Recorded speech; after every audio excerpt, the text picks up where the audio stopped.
అట్లానే కెరెమేరి ఆసిఫాబాద్ జిల్లాలో కెరెమేరి పక్కన కొంచెం దూరం పోతే శంకర్లుద్ది అని ఉంటుంది. దాని పక్కన ఒక చిన్న కేవ్ ఉంటుంది.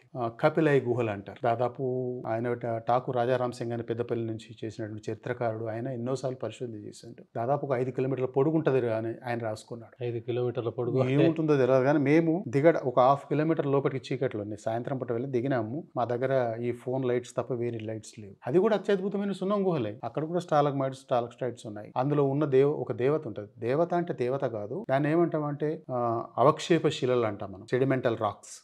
ఈ అవక్షేప శిలలు ఒక మూర్తిలాగా కూర్చున్న ఆకారంలో ఉంది. ఆమెనే కపిలాయి దేవి. ఆ కపిలాయని అక్కడ ఉండేటువంటి ఈ గిరిజనులలో ఓజాలని ఉంటారు. ఓజాల దేవత ఆమె. 2 ఏళ్లకోసారి జాతర చేస్తారు. చాలా పెద్దది, చాలా గొప్ప దేవత. చెంగుబాయి ఎట్లనో ఓజాలకి కపిలాయి దేవత కూడా అట్లా.